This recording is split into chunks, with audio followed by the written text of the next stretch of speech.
Okay, in this video I'm going to recite a famous work by the very famous neo-Confucian philosopher of the first half of the Edo or Tokugawa period, Kaibara Ekken, or also pronounced as Kaibara益軒. In the study guide, which I will upload later and do a video about the study guide and the study questions later, I will provide the information about neo-Confucianism in Japan during the Edo period. I'll provide information about Kaibara益軒or Ekken, and about this work, Onna daigaku. Okay, so Onna daigaku, or translated as Greater Learning for Women, was published in, or written in 1729, probably. The information is a little bit vague. There's some dispute about who actually wrote the book. Some say that it was not written by Kaibara alone, that others had a played a role in the composition of the work, but I will discuss all of that in the study guide. For now, I want to read the entire work in English translation. I'll provide the link to the English translation. There are several, I think, but the one I'm going to read today is the oldest one. It was published, the first edition came out in June 1905, included in this book called Wisdom of the East, Women and Wisdom of Japan. Translated and with an introduction by Takaishi, and the translation is by him. Okay, so I'll be reading the entire translation, and the links will be provided along with a link to the original work as well. Okay, so let me read the work. Okay, Onna daigaku, Part 1, Girls' Instruction. Seeing that it is a girl's destiny on reaching womanhood to go to a new home and live in submission to her father-in-law, it is even more incumbent upon her than it is on a boy to receive with all reverence her parents' instructions. Should her parents, through her tenderness, allow her to grow up self-willed, she will infallibly show herself capricious in her husband's house, and thus alienate his affection. While if her father-in-law be a man of correct principles, the girl will find the yoke of these principles intolerable. She will hate and decry her father-in-law, and the end of these domestic dissensions will be her dismissal from her husband's house and the covering of herself with ignominy. Her parents, forgetting the faulty education they gave her, may indeed lay all the blame on the father-in-law, but they will be in error, for the whole disaster should rightly be attributed to the faulty education the girl received from her parents. More precious in a woman is a virtuous heart than a face of beauty. The vicious woman's heart is ever excited. She glares wildly around her, she vents her anger on others, her words are harsh and her accent vulgar. When she speaks, it is to set herself above others, to upbraid others, to envy others, to be puffed up with individual pride, to jeer at others, to outdo others, all things at variance with the way in which a woman should walk. The only qualities that befit a woman are gentle obedience, chastity, mercy, and quietness. Part 2. The demarcation between the sexes. From her earliest youth, a girl should observe the line of demarcation separating women from men, and never, even for an instant, should she be allowed to see or hear the least impropriety. The customs of antiquity did not allow men and women to sit in the same apartment, to keep their wearing apparel in the same place, to bathe in the same place, or to transmit to each other anything directly from hand to hand. A woman going abroad at night must in all cases carry a lighted lamp, and, not to speak of strangers, she must observe a certain distance in her relations even with her husband and with her brothers. In our days, the women of lower classes, ignoring all rules of this nature, behave themselves disorderly. They contaminate their reputations, bring down reproach upon the head of their parents and brothers, and spend their whole lives in an unprofitable manner. Is not this truly lamentable? It is written likewise in the Lesser Learning that a woman must form no friendship and no intimacy except when ordered to do so by her parents or by middlemen. Even at the peril of her life must she harden her heart like rock or metal and observe the rules of propriety. Part 3. 7 Reasons for Divorce. In China, marriage is called returning, for the reason that a woman must consider her husband's home as her own, and that when she marries, she is therefore returning to her own home. However low and needy her husband's position may be, she must find no fault with him, but consider the poverty of the household which it has pleased heaven to give her as the ordering of an unpropitious fate. The sage of old taught that, once married, she must never leave her husband's house. She should forsake the way and be divorced. Should she forsake the way and be divorced, shame shall cover her till her latest hour. With regard to this point, there are several faults which are termed the 7 reasons for divorce. 1. A woman shall be divorced for disobedience to her father-in-law or mother-in-law. 2. A woman shall be divorced if she fail to bear children. The reason for this rule being that women are sought in marriage for the purpose of giving men posterity. A barren woman should, however, be retained if her heart be virtuous and her conduct correct and free from jealousy, in which case a child of the same blood must be adopted. Neither is there any just cause for a man to divorce a barren wife if he have children by a concubine. 3. Lewdness is a reason for divorce. 4. Jealousy is a reason for divorce. 5. Leprosy or any like foul disease is a reason for divorce. 6. A woman shall be divorced who, by taking over much and prattling disrespectfully, disturbs the harmony of kinsmen and brings trouble on her household. 7. A woman shall be divorced who is addicted to stealing. All the 7 reasons for divorce were taught by the sage. A woman once married and then divorced has wandered from the way and is covered with great shame, even if she should enter into a second union with a man of wealth and position. It is the chief duty of a girl living in the parental house to practice filial piety towards her father and mother. But after marriage, her duty is to honor her father-in-law and mother-in-law, to honor them beyond her father and mother, to love and reverence them with all ardor, and to tend them with practice of every filial piety.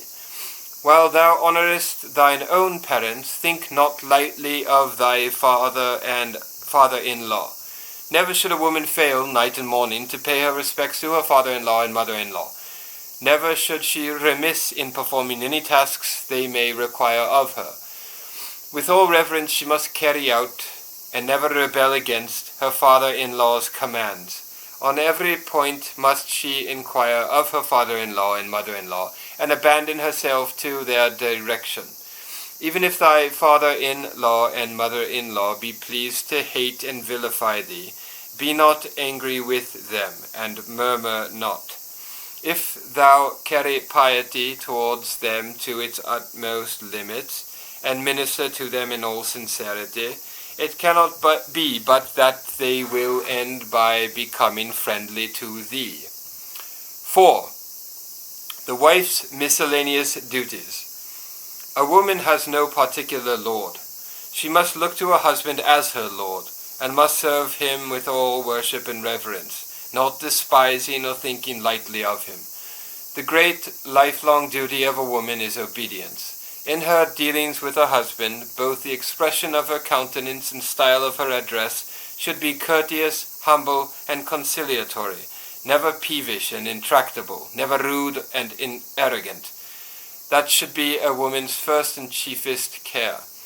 When the husband issues his instructions, the wife must never disobey them.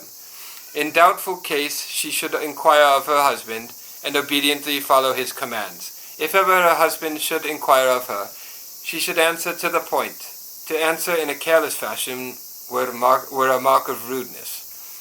Should her husband be aroused at any time to anger, she must obey him with fear and trembling, and not set herself up against him in anger and forwardness. A woman should look on her husband as if he were heaven itself, and never weary of thinking how she may yield to her husband and thus escape celestial castigation. As brothers-in-law and sisters-in-law are the brothers and sisters of a woman's husband, they deserve all her reverence.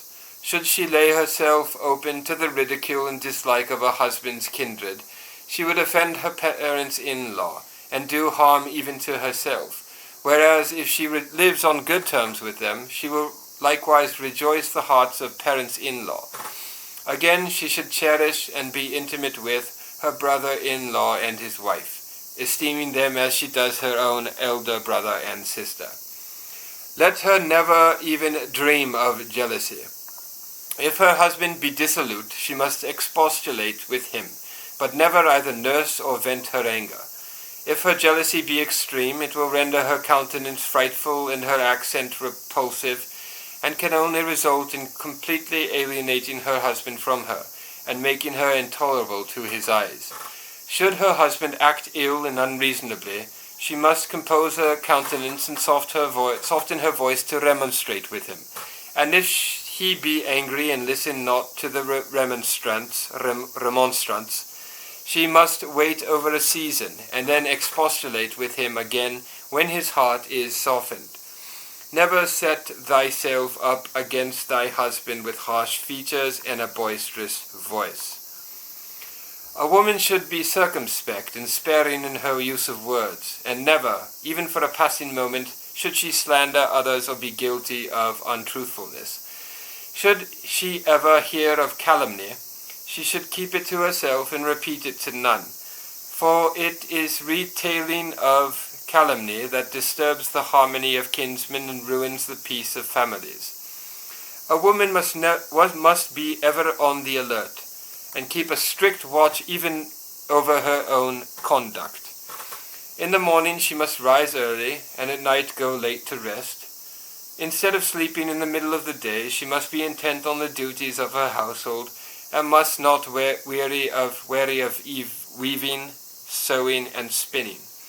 Of tea and wine she must not drink overmuch, nor must she feed her eyes and ears with theatrical performances, ditties, and ballads.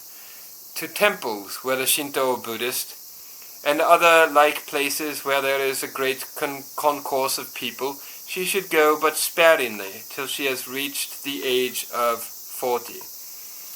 She must not let herself be led astray by mediums and divineresses, and enter into an irreverent familiarity with the gods.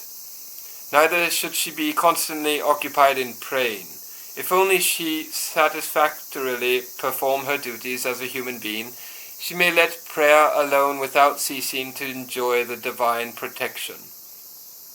In her capacity of wife, she must keep her husband's household in proper order. If the wife be evil and profligate, the house is ruined. In everything she must avoid extravagance, and both with regard to food and raiment must act according to her station in life, and never give way to luxury and pride. While young, she must avoid the intimacy and familiarity of her husband's kinsmen, comrades, and retainers, ever strictly adhering to the rule of separation between the sexes, and of no account whatever should she enter into correspondence with a young man. Her personal adornments and the color and pattern of her garments should be unobtrusive. It suffices for her to be neat and cleanly in her person and in her wearing apparel. It is wrong in her, by an excess of care, to obtrude herself on other people's notice. Only that which is suitable should be practiced. She must not selfishly think first of her own parents and only secondary of her husband's relations. At New Year, on 5 festivals, and on other like occasions, she should pay her first respect to those of her husband's house, and then to her own parents. Without her husband's permission, she must go nowhere, neither should she make any gift on her own responsibility. As a woman rears up posterity, not to her own parents, but to her father-in-law and mother-in-law, she must value the latter even more than the former, and tend them filial piety. Her visits also to the paternal house should be rare after marriage, much more than with regard to other friends, should it generally suffice for her to send a message to inquire after their health. Again, she must not be filled with pride at the recollection of the splendor of her parental house, and must not make it the subject of her conversations. Part 5. The treatment of servants. However many servants she may have in her employ, it is a woman's duty not to shirk the trouble of attending to everything herself. She must sew her father-in-law's and mother-in-law's garments, and make ready their food. Ever attentive to the requirements of her husband, she must fold his clothes and dust his rug, rear his children, wash what is dirty, be constantly in the midst of her household, and never go abroad but of necessity. Abroad here means go outside. This is the Edo period. Nobody's allowed to go abroad at this time. Continuing. Her treatment of her handmaidens will require circumspection. Those low-born girls have had no proper education. They are stupid, obstinate, and vulgar in their speech. When anything in the conduct of their mistress's husband or parents-in-law crosses their wishes, they fill her ears with their invectives, thinking thereby to render her a service. But any woman who should listen to this gossip must beware of the heart-burnings it will be sure to breed. Easy is it by reproaches and disobedience to lose the love of those who, like a woman's marriage connections, were all originally strangers. And it will surely folly by believing the prattle of a servant girl to diminish the affection of a precious father-in-law and mother-in-law. If a servant girl be altogether too loquacious and bad, she should speedily be dismissed. For it is by the gossips of such persons that occasion is given for the troubling of the harmony of kinsmen and the disordering of a household. Again, in her dealings with these low people, a woman will find many things to disapprove of. But if she be forever reproving and scolding, and spend her time in hustle and anger, her household will be in a continual state of disturbance.